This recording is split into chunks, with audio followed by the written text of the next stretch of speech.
حدیث پاک میں آتا ہے نبی کریم صلی اللہ علیہ وسلم نے فرمایا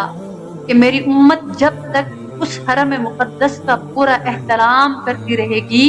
اور اس کی حرمت اور تعظیم کا حق ادا کرے گی خیریت سے رہے گی،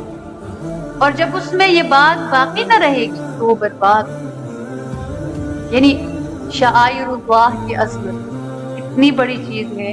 ہم عظمت، ہم ادب، ہم ان چیزوں کو کچھ نہیں سمجھتے، لیکن اللہ کے محبوب صلی اللہ علیہ وسلم نے فرمایا اسی سے روحانی دولت ملتی ہے، اسی سے روحانی طاقت ملتی ہے، اسی سے محبت گہری ہوا کرتی ہے۔ تو اگر اس کا خیال رکھا جائے، یعنی حرم کی تعظیم اور حرمت اللہ کے ساتھ بندگی کے صحیح تعلق اور سچی وفاداری کی علامت اور نشان۔ اللہ سے جتنا تعلق گہرا ہوگا، اللہ رب العزت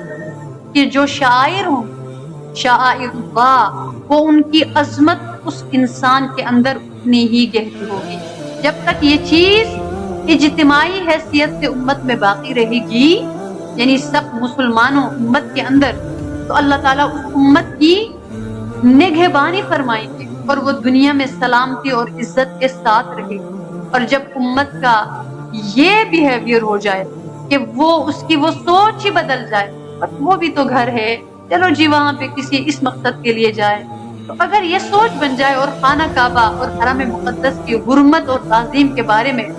کمی آ جائے گی، تو پھر امت اللہ تعالیٰ کی نگہبانی سے نکل جائے گی، اس کی زندگی میں بے برکتی آ جائے گی۔ اس لیے بخاری اور مسلم شریف کی ایک روایت ہے، اس کا ایک حصہ ہے، نبی کریم صلی اللہ علیہ وسلم نے فرمایا کہ یہ شہر مکہ اللہ نے اس کو اسی دن سے محترم قرار دیا جس دن کے زمین و آسمان کی تخلیق، یعنی جب اللہ نے زمین و آسمان کو پیدا کیا، اسی وقت زمین کے اس ٹکڑے کو جس پر مکہ معظمہ آباد ہے، اس کے آس پاس کے علاقہ جس کو حرم کہا ہے، تو اللہ نے اس سب کو احترام، واجب الاحترام قرار دیا۔ لیکن اللہ کے اس حکم سے قیامت تک کے لیے اس کا ادب اور احترام واجب ہے۔ فرمایا کہ مجھ سے پہلے اللہ نے اپنے کسی بندے کو یہاں قتال فی سبیل اللہ کی بھی اجازت نہیں دی، اور مجھے بھی